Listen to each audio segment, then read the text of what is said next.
Good morning, Leslie. Good morning, Paul. Good to see you.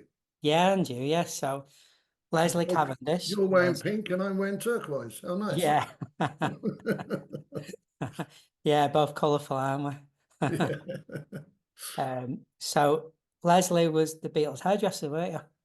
Yeah, I did have actually the pleasure of cutting the four famous mop heads that there's been unexpectedly, because I started off being a ladies hairdresser and had no intention of being men's, but eventually I got into it.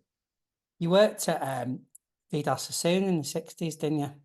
Yeah, I left school at 15 and became an apprentice at his salon in Bond Street in London, not knowing what to expect, to be honest with you. I couldn't hold a brush. I couldn't hold anything. I couldn't even, every time I had to hit my cricket bat, I was out. So how I was going to hold a pair of comb and scissors together. But you know what? It was great training and I managed to do it. So yeah, we started there. What was great about it, it was a revolution. It was like a pop revolution, a fashion revolution regarding hair, fashion, music. And the whole thing sort of came together at the same time as the Beatles, which obviously we all grew up with listening to their music. But the fashion was, and the haircuts were a very important part of my very early life. Yeah. Vidal Sassoon, he was an interesting character, wasn't He was an amazing guy, actually. He came from a broken home, Portuguese father, and he faced a lot of abuse by being Jewish, anti-Semitic remarks, which he dealt with very well, and he got himself very fit. Vidal was a health fanatic to the day he died, which was he died in his late 80s. He did yoga, every single day. Yeah. I can remember him when I used to help him, because when you were at Sassoon's, you did an apprenticeship, and if you were good enough, the apprenticeship was for 3 years, and if you were good enough to work actually at Sassoon's, you ended up being his apprentice for, they called him a junior, for 2-3 months, where you followed him around to fashion shoots and hair things. But anyway, what he used to say to me, he used to, he was born sort of in the East End of London, where I was. People like to call it Cockneys. You talk a little bit like that, mate. But not quite as bad as that. But yes, it can be. But I always knew where he was from. He's from Whitechapel, and my aunt knew him because that's part. She went to a day club or clubs that he used to attend. But when I first spoke to him, he spoke very small. Hello, Paul. How are you? Everything was soft and quiet and beautiful. And he had elocution lessons, which I didn't know till later on. Believe it or not, he got the teacher who taught Laurence Olivier. Did I? Voice, voice coach. So he spoke very beautifully, and he dressed beautifully, and he danced around the chair like Nureyev, who was also sort of the ballet Beatle at the time. Yeah. But he really did. He pranced around, the chair, and he also every time he picked up a piece of hair, and you get that cut, his mouth would go. He was cut. You could tell by his mouth. He was cutting. It was like his own show. But before he came in early morning, he used to go swimming at the Grosvenor House Hotel every morning, about 7 o'clock in the morning, to the day. He was a swimming and yoga fanatic. Yeah, very interesting guy. And how did you get to be Paul McCartney's hairdresser? Well, as you say, I worked there when I was 15. It's very strange, you walk into a salon, my mum, I used to go to meet my mum at a hairdresser salon, and, it would just be my mum, it'd be local people there. I walk into Sassoon's, and I'm seeing people like Cathy McGowan, who's running Ready Steady Go, but with wet hair, with no makeup. seeing people like Lulu, seeing people like Shirley Bassey, seeing all these sort of famous people, but not as you would see them on TV. And it wasn't until, that was a fascinating part about hairdressing, because you could see these people sort of without any makeup early morning, and then they go out the salon an hour and a half later, they look the part. So the secret was Vidal taught us two things. First of all, always remember that they are a client. And number two is keep your mouth shut. Don't ask too many questions, because you never know what people are like in the mornings. You don't know if they want to talk. And, you know, you used to go around different hairdressers to learn different styles. And one of the, after about a year, there was a guy there called Roger Thompson, who was the artistic director at Sassoon. And one of his clients was Jane Asher.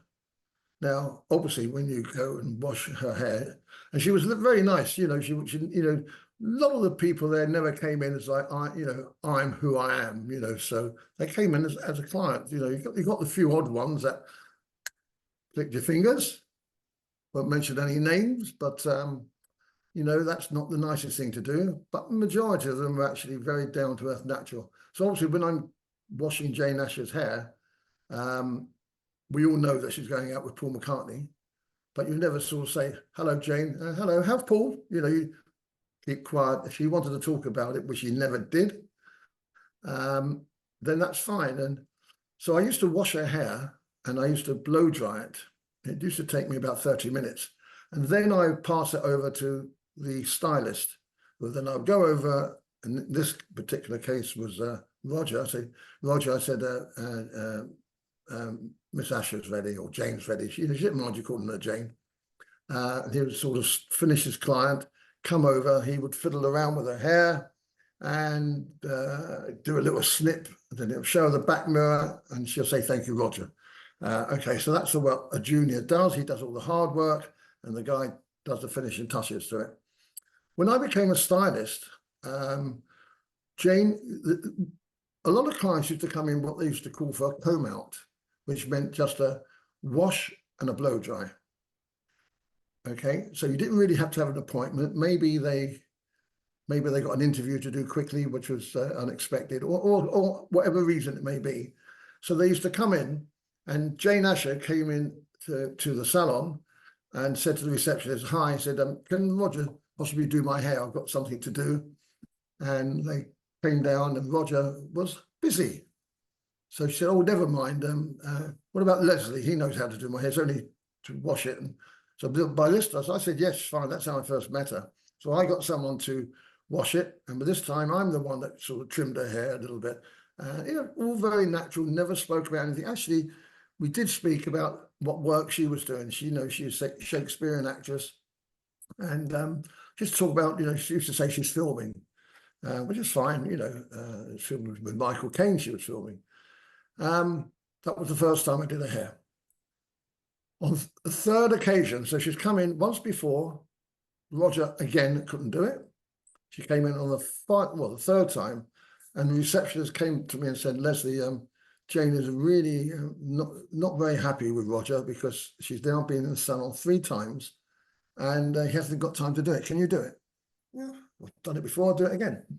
And she came down, did her hair, she never said anything, went through the same thing the whole time, blow dried her hair, talking about whatever we were talking about. And then I finished. And then I showed her the mirror. And she said, thank you very much indeed, lovely. Thank you very much for fitting me in. I thought that was it. Then she said, what are you doing this afternoon? And I said, what do you mean, Jane? I don't understand. She said, and I love it, and I use this all the time. Have you got time to cut my boyfriend's hair? Have I got time to cut your boyfriend's hair? I think I have. Yeah. So I said, yes. So she said, what time suits you? And for my sins or whatever, I support Queen's Park Rangers Football Club in West London, in Shepherd's Bush. And it was a Saturday and I was going to football. And I said to her, 5:30, meaning I could get the game and go straight over. And I thought, no, Leslie, I expected her to say, actually, I've wondered if in the next hour you could do it, which obviously I would have done. And she said, fine, not a problem. And I said, great. I said, oh, by the way, Jay, where do you live? So she wrote down a bit of paper and she went, 7 Cavendish Avenue. And I said, Jane, I said, that's my surname. She said, well, maybe it was meant. The weirdest thing is, Paul, I'll tell you, move it on about a year later, you know, because the other 3 were living down, excuse me, in Virginia Water. By the way, if anybody doesn't know this, that Cavendish Avenue is behind Lord's Cricket Ground in St John's Wood, London. The other 3 Beatles lived down in Virginia Water. And Derek Taylor, the press officer, once said to me, Leslie, I think John wants you to cut his hair down where he lived. And I said, oh, great. Where does he live? He said, Cavendish Close. How's that? So yeah, that was how I first met Paul McCartney, yeah, on Saturday afternoon in September 1966. And then in your book, I love the chapter where you could be Billy Shears, couldn't you? I could have been Billy Shears. He could have been. It was very weird. There was these stories go with the Beatles. You know, the Beatles are dead. Paul's walking across Abbey Road. They've got a problem with Billy Shears and all this nonsense. In hairdressing, you have a certain hair. When you push your hair back, there's my natural part is there. I can see where yours is, Paul, and everyone's got, and you can't get rid of that. Some people have it there, some, you know, you could just tell that is someone's face because where the hair falls. And I know where Paul McCartney's falls, you know, his falls just near enough to where mine is.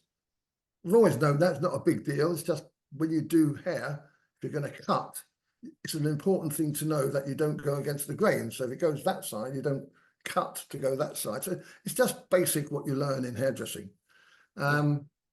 So there's this whole big rumor that Paul McCartney is dead. And an American radio show contacted me and contacted, I think at the time, Tommy Nutter, and who was a tailor in Savile Row as well, and contacted, I think, his dentist or somebody just to prove that Paul McCartney is really Paul McCartney. And anyway, they interviewed me, and I told them the story about the hair falling in a natural way, and that was fine. And I was at Paul's house doing his hair.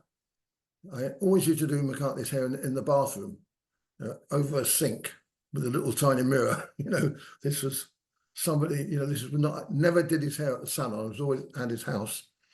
And while I was doing it, I was just thinking to myself, what happens if I pull his hair back and it doesn't fall in the spot that I know it always does?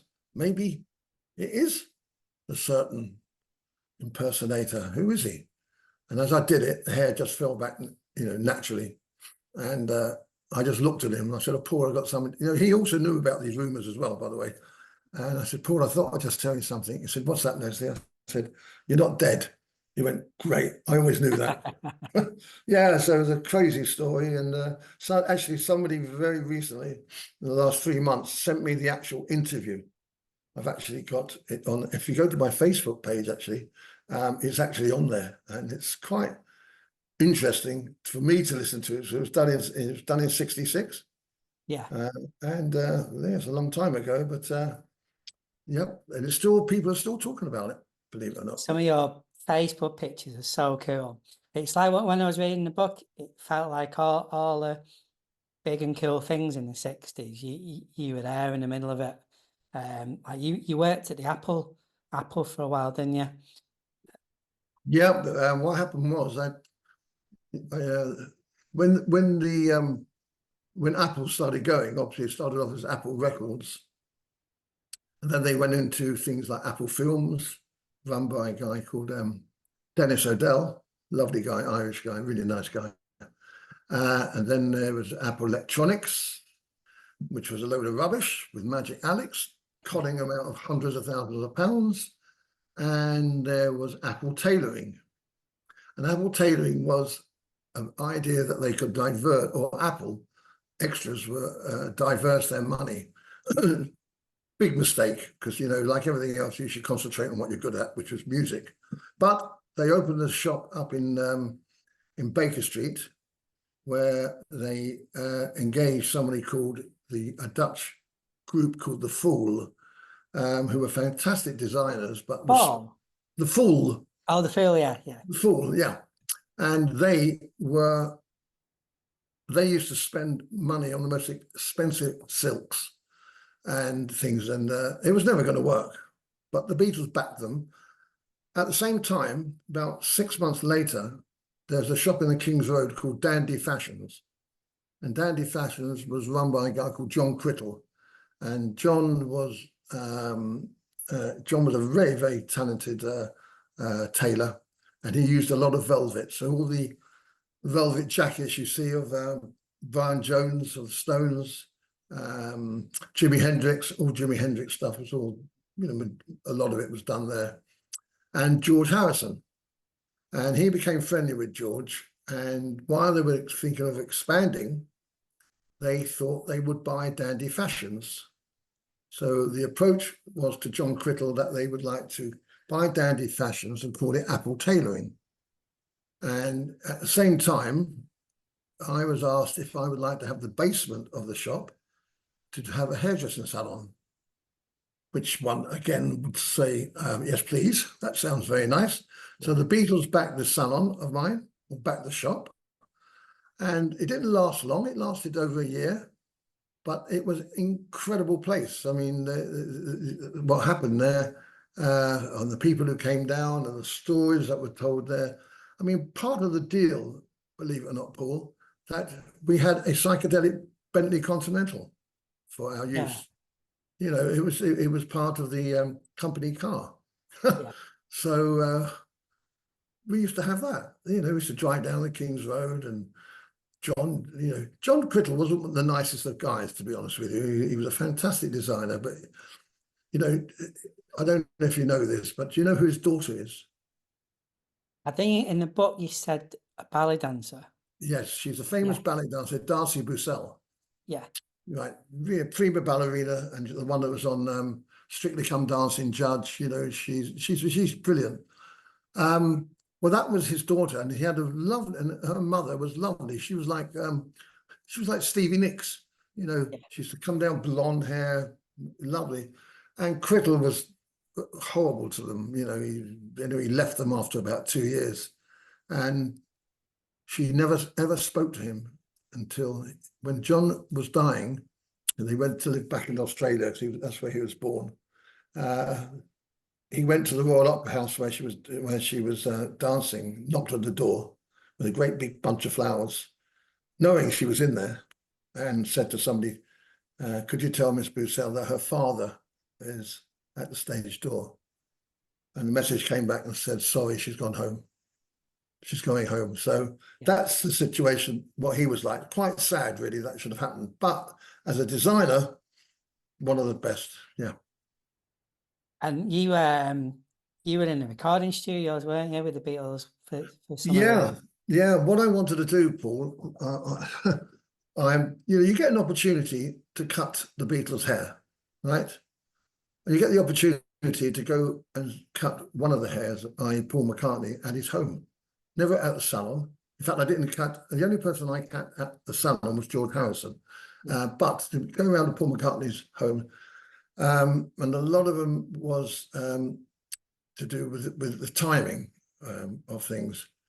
And I've just forgotten your question. It's terrible. What was you saying? You were in the studio. Oh, yes, sorry. I was getting carried away. I was at Paul McCartney's house having tea for 6 months. Yeah. One of the things I wanted to do, I didn't want to do, and I remember what Sassoon said, you know, don't ask too many questions. So I never wanted to ask for their autograph.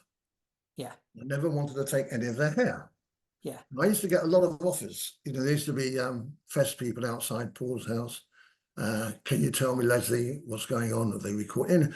Offering you loads of money. I kept totally quiet, and I never did. But one of the things I wanted to do was, so I said to Paul one day, Paul, what I'd really like to do, is there any chance that I can watch you record or rehearse? He said, yes. But this time, I must have been trusted because there was plenty of opportunity. And I've been doing this hair long enough to have not spilt any beans. You know, I could have spilt a few things. You know, I could have, you know, told a few little incidents that had happened. But no, so if you got the trust of that, so he said yes. So I was really lucky. You know, the Beatles used to record late at night, 8, 9 o'clock at night, till all the way through to the morning.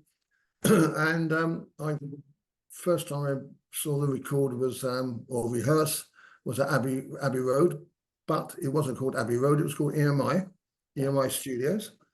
I walked in with a bit of a the guy, the doorman, wouldn't let me in. I said to him, I'm come here to watch, to come in with Paul McCartney. Oh yeah, mate, he said, they all say that. And I said, no, if you're going to see the road manager, Mal Evans, I'm sure he's in there. And I finally got him to ask Mal Evans, and I got the okay for me to go in. And I remember going once into Studio 2, which I didn't know was Studio 2, and there was an orchestra there, and Paul was sort of conducting or saying, yes, just sort of conducting or saying what he wanted. I had no idea, right? But it wasn't until the album came out that I realized I was watching one of the rehearsals of Day in the Life, which was amazing. Yeah. And then I saw plenty of other opportunities. I remember going into the room where there was George Martin, Jeff Emmerich, the engineer, sitting on the floor watching them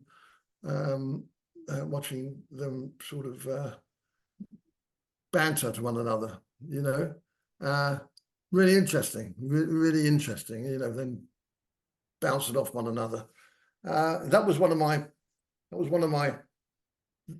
worth everything to me. You know, I didn't need their autograph. I didn't need a piece of their hair.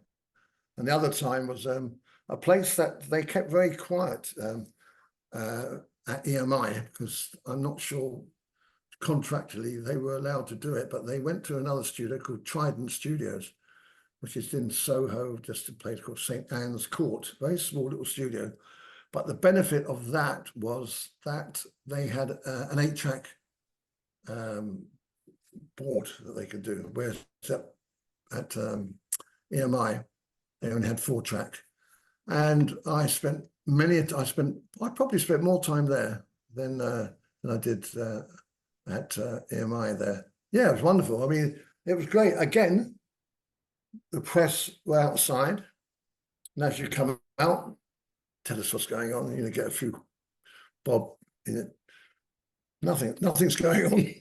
Yeah. You know, this was priceless to me. This was me.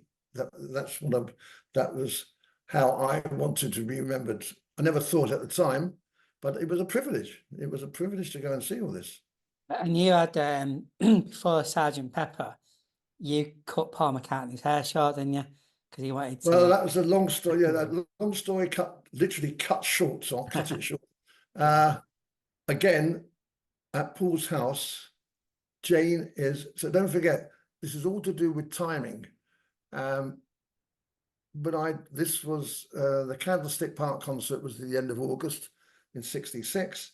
That was when they sort of took their ties off, unplugged their guitars, and we're going to be ourselves. So Paul's at home. He's not looking like a Beatle anymore. His hair's a little bit longer. And I just said, I said to Paul, I haven't seen Jane for a while. He said, no, she's down in Bristol. She's filming. And I said, oh, okay. You know, just a normal conversation, right? Oh, okay, fine. You're going to go down and see her. He said, no, I can't do that. He said, because the press will just bombard questions of when we're going to record, when we're going to get back together again, when. So he said, no, I don't do that. It takes it away from Jane. Okay, fine. So when she finishes, I'll probably go on holiday, won't she? This is Hairdresser's conversation, right? He's bouncing off this as well. He said, no, he told me the same situation, that they'd be bombarded by the press. And as I'm doing it, I've got his hair wet off his head.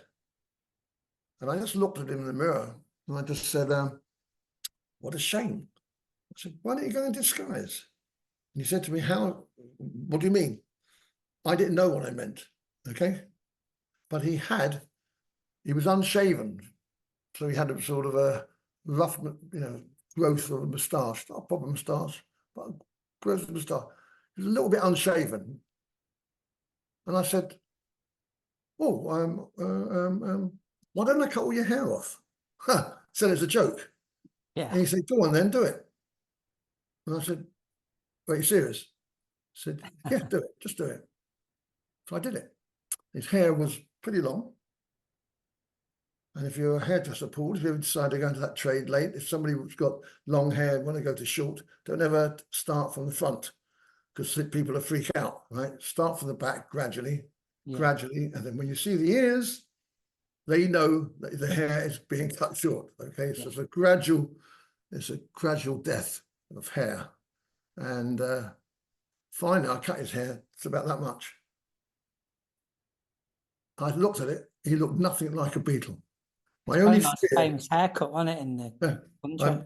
My biggest fear was that when I left, and he didn't say anything when I left. He said, "Well, he was just." He didn't go, "Oh my God, what have you done?" It was like, "Okay, it's fine. This is the way it is. I'm at home. I'm not appearing on concert anywhere. So my hair's short. My hair's short." When I left, I was thinking, what about if Brian Epstein gets a offer of $200 billion to the Beatles to appear next week somewhere? And they go, yeah, okay. And he's got his hair cut. Like, oh my God.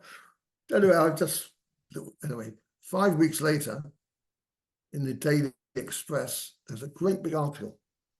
And it said, Paul McCartney comes back from holiday in Kenya with his girlfriend, Jane Asher, and road manager, Mal Evans. And when they got back, and with short hair, and when they got back to the airport, the press were all there, and thank God Mal Evans, someone said to him, Paul, did you have a great holiday? Yeah. Who cut your hair? And Mal Evans went, oh, his barber, his hairdresser, Leslie Cavendish. Well, couldn't get better PR than that. So that all, that was what they called the skinhead haircut. Yeah. Yeah. Wow. Got to give someone like, if you think about it, it's like saying to Mick Jagger, who's known for their hair, sit there saying, let me cut all your hair off. I wonder if he would have given the nod. I wonder if he would have gone the nod. Don't know. But anyway, very brave of McCartney to do that. But yeah, good. But then you got a good PR. But then when you did, you went on the Magical Mystery Tour, didn't you? Yeah, that was a very exciting part. I'll tell you why it was exciting. I never went on tour with the Beatles to do their hair. As I said, I did it after the Candlestick Park concert. So I did it individually, their hair. I did Ringo's hair for the Magic Christian down at Twickenham Studios. I did George's hair separately, and I did John's hair separately. The only time I ever saw them together was in the studio. But there may have been only 3 of them there. But what happened was it was in 66, late 66. Brian Epstein had died. Sorry, 67. Brian Epstein had died. I get a phone call, often through Neil Aspinall or Mal Evans, to say, would you come over? Okay. So one of them was, when you come over to Paul's house, I thought to cut his hair. Got there and said, talking, and I sort of apologized, said sorry to hear the death of Brian. And Paul was, said, yeah, it's a very sad situation and whatever. And then he said, in a couple of weeks' time, we're doing something. You okay to like to come and be part of the crew and do our hair at the same time? And I said, yeah. Well, what's that? He said, oh, I've got this sort of this coach we're going on, and all of us are going to go on it. We've got a lot of fan club members, and there's a little story behind it that's sort of, and then we're going to meet in London. by Baker Street, a place called Allsop Place by Madame Two Swords. And then we're going to go down and pick the other 3 up down in Virginia Water. And then we're going to head down to Devon and Cornwall. Would you say no to that, Paul? I said, yeah, that'd be great. And I said, yeah. And then what I was excited about was to watch all 4 Beatles interact, to get on that coach. And yeah, I got on the coach, got there 8 o'clock in the morning, I think. Yeah, 8 o'clock in the morning, 8:30. Paul was sitting on the ground. There's a picture of him sitting against the metal railings with captive blood vessel. And very interesting, there were girls or people going to the office, you know, that time in the morning. And no one expected Paul McCartney to be sitting on the ground. Yeah. And it was quite funny to watch them go back up. Ooh, you know, who's that? You know, it was interesting. So we got, you know, we did that, waited for the coach. The coach hadn't arrived. And Paul said, somebody had, I think Mel had to go and find it. The coach wasn't completely finished because they painted it. We didn't know at the time what the painting was going to be. So we're just going to meet a coach. So Paul and I went across the road to the London Transport Cafe, and we sat and had a cup of tea. And I've got pictures of me and him sitting down, having a cup of tea in the transport, waiting for the coach to turn up. Coach turns up, this great big psychedelic magical mystery tour written on it there. It was great. We got on there, went down and picked the other 3 up, and let the journey begin. Yeah, that was what I found interesting was that they were very good with their fans. You know, when they stopped. Yeah. These were not the girls that were going to come and rip their hair out anymore. It wasn't the Beatlemania days. Yeah, or ripping their clothes and everything.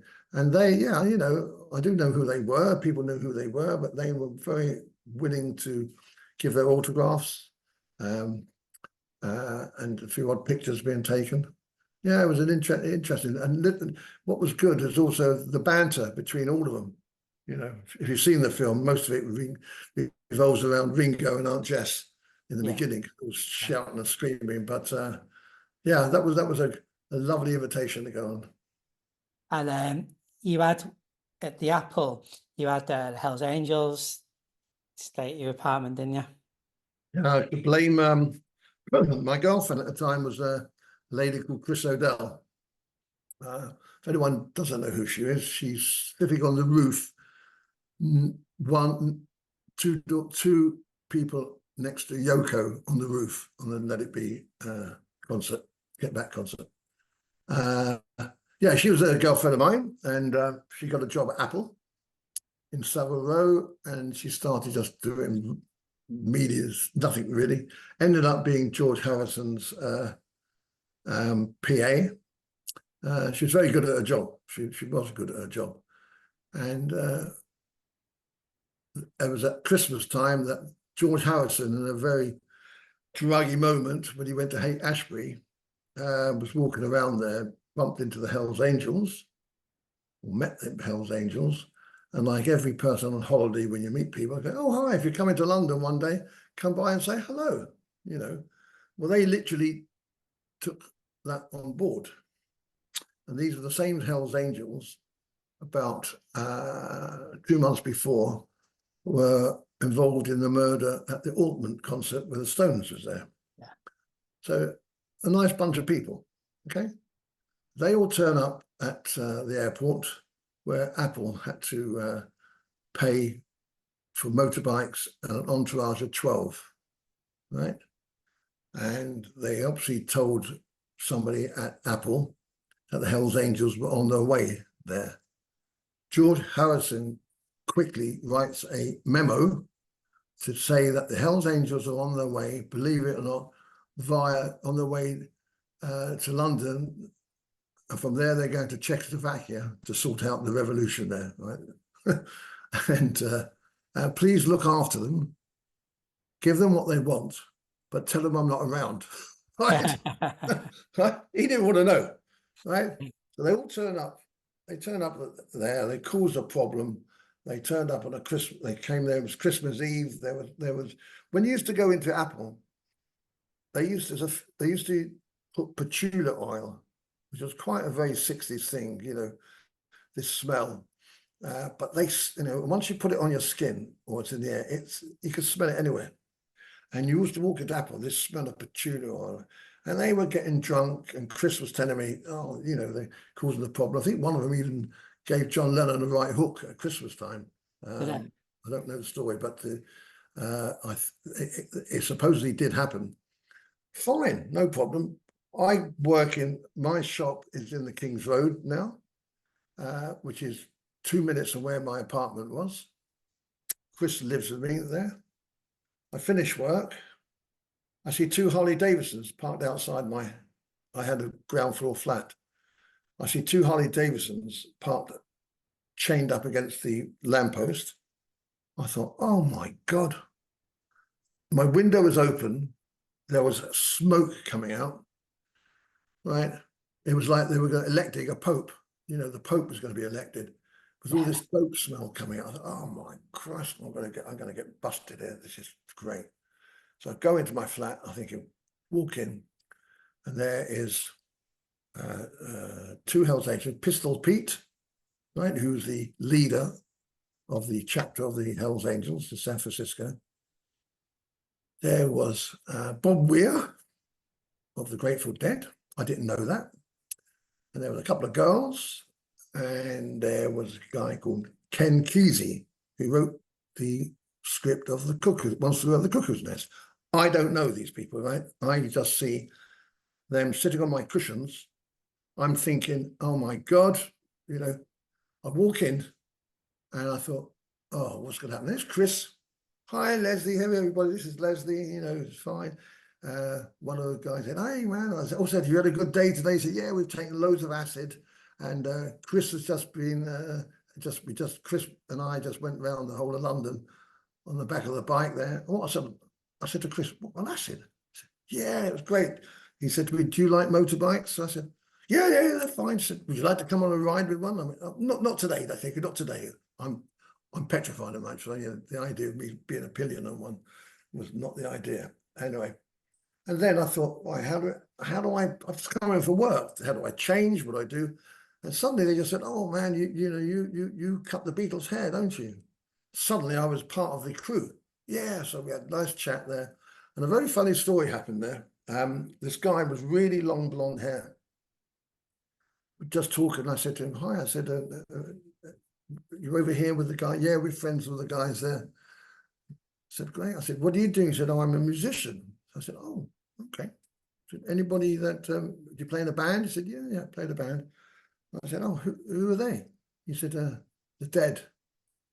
So I went, oh, brilliant. So I said something. I said, do you know what? One of my favorite bands, Joey Garcia, is the most brilliant guitarist, and what an amazing songwriter. What do you do? He said, I'm the lead guitarist and I write the songs with Joey for the band. And I went, oh, okay. Oh, yeah, I didn't realize that. It's a bit like, you know, the idea of sitting there with Lennon and saying, hi, what do you do? He said, I'm with a band, yeah, the Beatles. Oh, Paul McCartney, he's brilliant. Yeah, the songs he writes, never. What do you do? He said, I write the song for you. It was a really similar. I remember laughing about it. So, yeah, but it was great. And they sent me a card. I've still got the card to this day, where he said to me, thank you for helping out the Hells Angels. If you ever come to San Francisco, give us a call. You'll be protected. So there you go. I never did. But, yeah, that was a Hells Angels story. And it said in the book that Jay Sebring offered you an opportunity. Yeah, that was in America, and then you just, well, you tell the story. You missed out, didn't you? On well, yeah, luckily missed out. If anybody didn't know, Jay Sebring was a fantastic, creative, handsome-looking guy. He used to cut people's hair like Steve McQueen, Sinatra, the Beach Boys, you name it, he was the man. Warren Beatty, all those guys big deal. And he rang me up, and this phone call came through and said, "Oh, hi, Leslie." He said, "My name's Jay Sebring." He said, "I understand we got a similar clientele, and what I'm thinking of doing is going to do men's products." No one ever did men's. The only product around was Brill cream at the time, you know, thick cream that you put in your hair and everything. Yeah. But he wanted to do products, conditioner, shampoo for men, which was great. It sounded a great idea. I said, "What a good idea. That's really nice." He said, "Yeah, I'd like you to come in with me."